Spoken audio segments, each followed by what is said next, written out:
What's up, y'all? Welcome back to Reactz, where we react to every damn thing. Now, I know it's been a while, but we back. And what a way to come back because Raising Kanan season 5 came in swinging.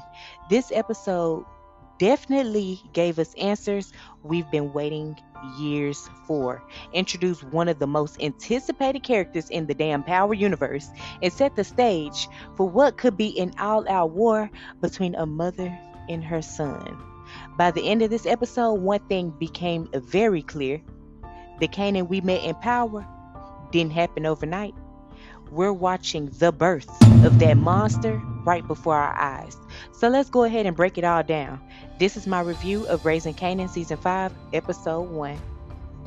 So today we're going to break down this episode by answering 10 questions. And finally, we're going to end with a quote from the episode that I think perfectly sums up where this season is headed. So yeah, we're going to go ahead and get into question number 1. All right, y'all. So question number 1. If I had to rename this episode, what would I call it? And for me, the title will be The Birth of a Monster.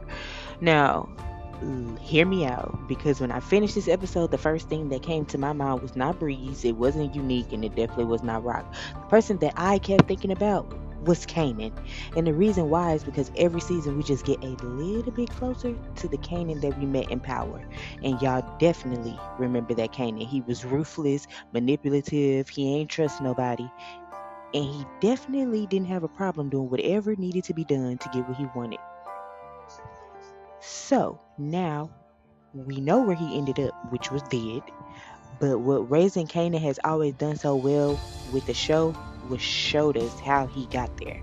And this episode just felt like another major step in that journey. Everybody keep asking and everybody want to know how Kanan became the man that we met in Power. And well, I think this episode definitely shows us the answer. Like, it's not one big moment, it's not one big betrayal, and it's not one big ass mistake. It's just a bunch of shit stacked on top of each other until eventually you're just not the same person anymore. And that's exactly what this episode felt like. Just another goddamn piece of Kanan's humanity disappearing right before our eyes. Just another step towards the monster we already know the nigga gonna become. So for me, that's why I titled this episode The Birth of a Monster. Now, another reason I gave this episode that title is directly connected to one of the biggest moments of the entire damn episode. And trust me, if you haven't watched the episode yet, you're definitely going to want to click off now, because question number 2 is the spoiler alert. All right, so moving right along into question number 2, which is the spoiler alert for the episode. Now, again, this is your last warning before I spoil it for you. Are y'all gone? Cool. All right, we're going to talk about it. So, going into this episode, we just knew. We knew it. We all called it. We thought this was going to happen. We thought Kanan was going to kill Rock. Because that's the way that the last season ended, right? But nope. The nigga done killed Lulu instead. My goodness. His own damn uncle. And I ain't gonna lie, that kind of pissed me off. Because I'm like, somebody needs to put belts to ass with Kanan. Because he gone too far now. But here go Rock. Once again, cleaning up Kanan's shit. And not only did she have to cover up what happened, she had to lie for him again. And then, to make the matters worse, she ended up having to take out her own damn security guard to tie up the loose ends. Now, again, let's refer back to the title of the episode. Well, the new name that I gave it. The Birth of a Monster. Because Rock birthed this damn monster. And now the damn monster turning against her. And she can't catch a damn break. She enables Kanan like there ain't no goddamn tomorrow. So for me, the biggest spoiler wasn't really Lulu dying. It's just seeing how far Rock go afterwards to keep the truth buried. And one thing we know in the Power universe is that secrets don't stay secrets for too long. So now that we got the spoiler out of the way, let's go ahead and jump into question 3. Who should we be paying attention to? Who should we really be watching? And for me, the answer is simple. It's Jukebox. Because like I said, secrets don't stay secrets for too long. So while we all focused on Kanan and Raq arguing and shit, and everybody hyped because they finally get an intro to Breeze and finally seeing Breeze in action, one of the most built up characters in the Power universe, we need to be paying attention to Jukebox because Jukebox ain't dumb. And she really be paying attention to a lot of shit. She noticed everything, and most importantly, her ass gonna ask questions. See, the thing about Jukebox is she could just sit in the room and just pick up on stuff without saying nothing. That's why her ass probably became a damn cop. And I got a feeling that eventually she's gonna start putting the pieces together. And let's be real, we know Kanan ain't about to get away with this forever. Her and Marvin gonna put the two and two together, and it's gonna come out what really happened to Uncle Lulu. And Kanan gonna probably have to finally deal with that. And now I'm wondering if that's why Kanan and Jukebox fell out. Because if y'all remember on Power, they said that they fell out and they hadn't talked for a long time. So I always wondered what that was. Is this it right here? So speaking of noticing things, this episode we're gonna jump into question number 4. What were the top 3 moments of this episode? And this is where I need y'all opinions at.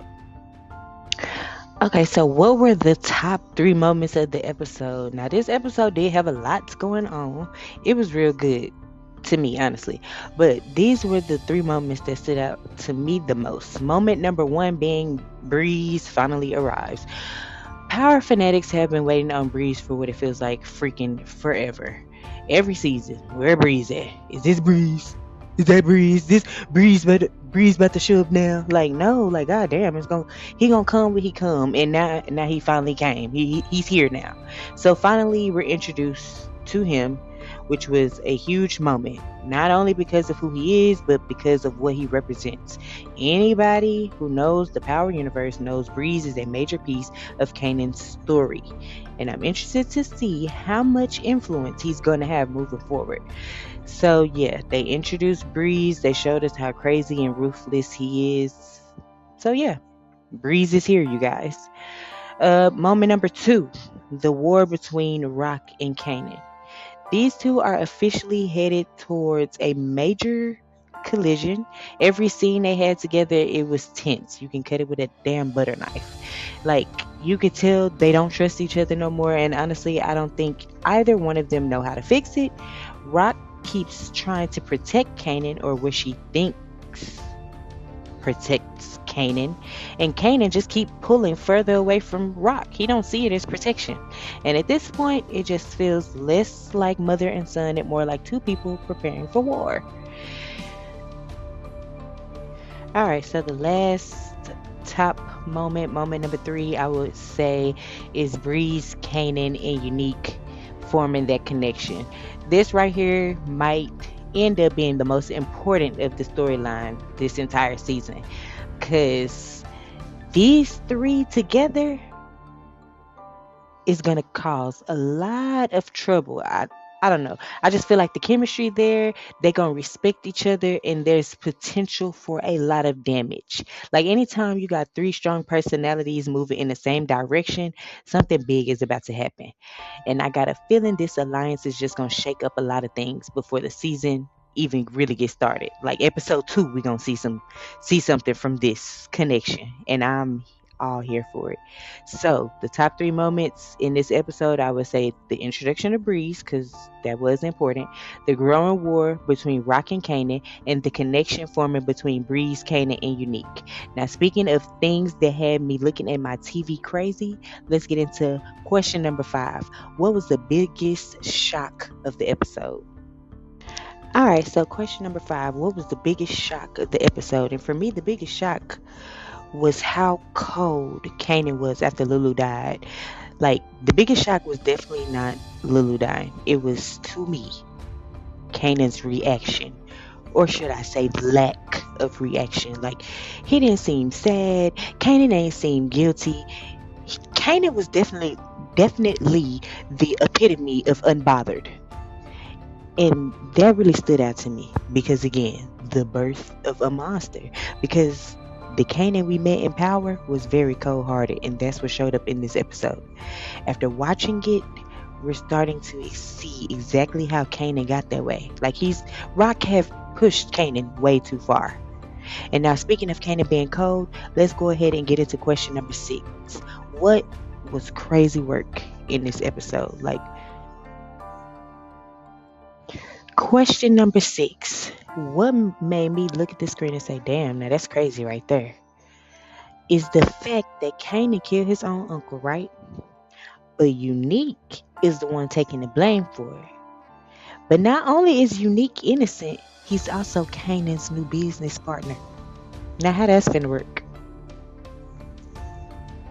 So now I'm wondering, when Kanan and Unique come face to face with each other, is Unique gonna ask Kanan about Lulu? Like, hey, tell your people that I ain't had nothing to do with Lulu death.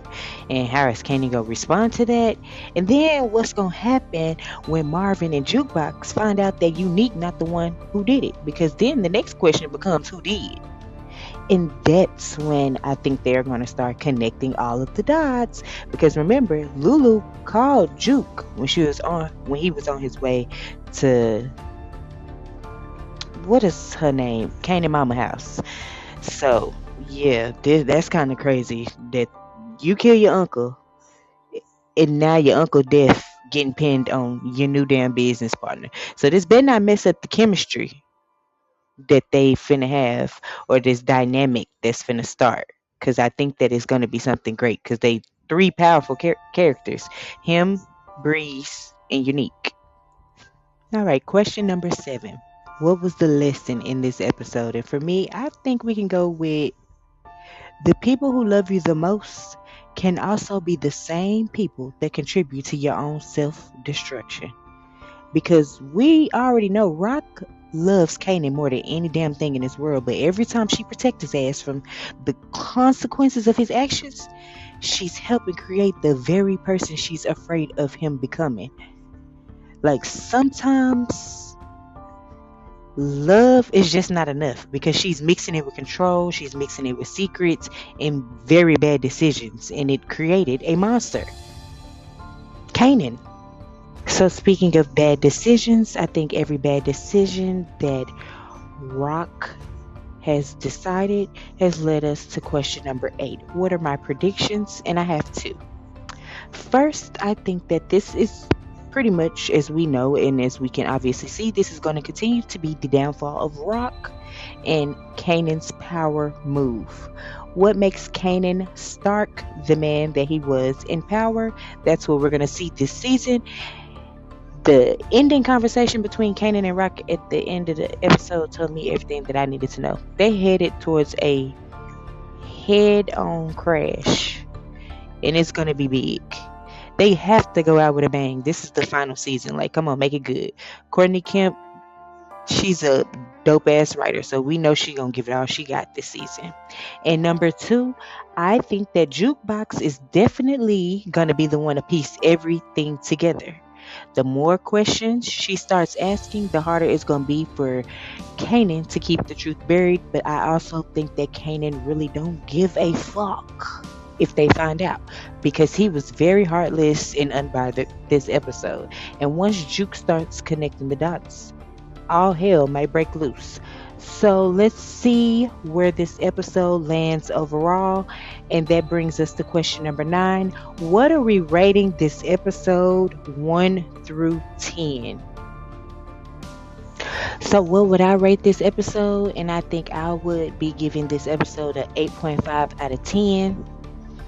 I thought it was a strong season opener. Like, they did come in with a bang. You know, we got Breeze. We got the setup for the war between Kanan and Raq. They killed off a character right in the first episode, a major character, which was Lulu. But we still got a lot of questions that still need answers. And the only reason I'm not giving it a 10 is because it felt more like a setup episode than an action-packed episode. Like, it's setting us up for the season. And if this how they opening it, I feel like the season is going to be action-packed. So this, like, what's to come is going to be way more than this episode. Like, it's going to only get better from here. So we shall see. And finally, let's end with a quote from the episode that really stood out to me. And that's when Raq told Kanan, "You ain't never had an enemy like me." And he replied and he said, "You been my enemy my whole life." And I'm just like, damn. Drops microphone. Like, that set the tone for the whole season. Like, what is she finna do to Kanan? And what is he finna do to her? Now, this is all just my take.